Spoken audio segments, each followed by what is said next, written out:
The Oracle is a flying Tier 2 unit from Protoss that's made out of the Stargate. It's primarily used for harassment. You make it out of the Stargate and go into normally your opponent's mineral line and try to kill off their workers.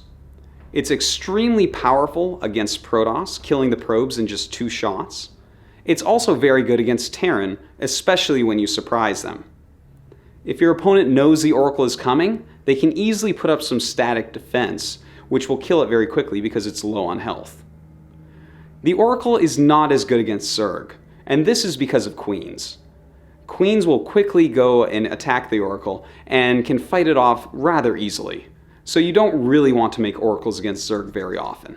The ability you will primarily be using with the Oracle is the Pulsar Beam. It's how the Oracle attacks.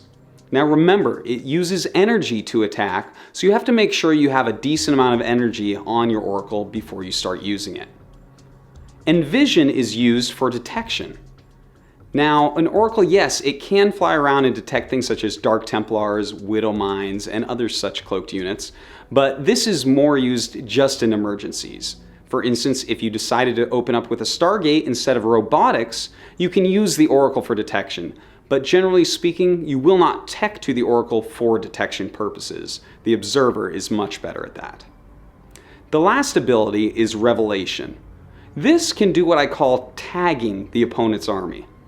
With 75 energy, you cast it upon a group of buildings or units of your opponent, and it lets you see them wherever they may go on the map for an entire minute.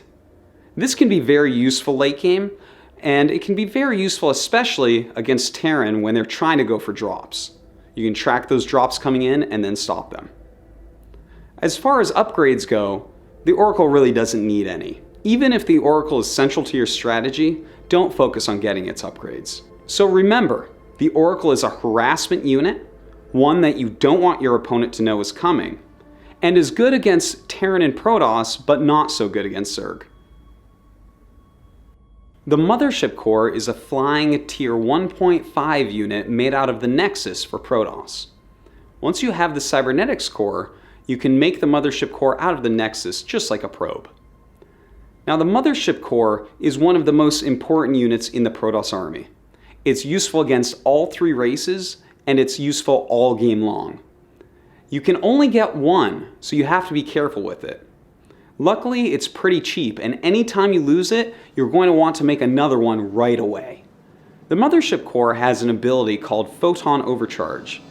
This turns your Nexus into a gigantic photon cannon. It gives the Nexus a huge amount of range and is very good at defending against drops as well as flying harassment. Photon Overcharge is going to be very useful against things such as medevac drops from Terran, light Mutalisk harassment from Zerg, and Oracle harassment from Protoss. It also can help you hold on to your expansion when small forces come and attack right through the front. Another ability on the Mothership Core is called Time Warp. Time Warp cast upon your opponent's army will slow it down greatly. Now this doesn't slow down the shooting speed, but it certainly slows down the movement speed quite a bit. You can use this to slow down the opponent from attacking into you, or slow it down so it can't get away as easily and you can kill off more of his army. Another ability on the Mothership Core is Recall. When the Mothership Core is with your army, you can use Recall to go back to a Nexus of your choice. You simply hit the Recall button and click on a Nexus, whether that's on the minimap or on your screen. Any units close enough to the Mothership will be teleported after just a few seconds back to that Nexus with the Mothership Core. During this time, the units can be attacked, and if you lose your Mothership Core before it warps back, the warp back is cancelled. Last and most definitely least, once you get the fleet beacon up, you can transform the Mothership Core into a regular mothership. I do not suggest that you do this very often.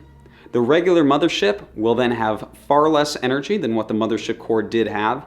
It's far more expensive, it takes up more supply, and it's slower.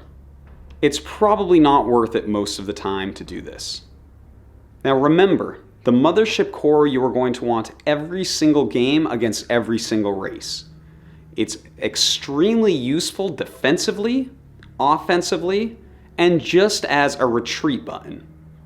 The Mothership Core is one of the most important units in your army, so make sure that you learn how to use it very well.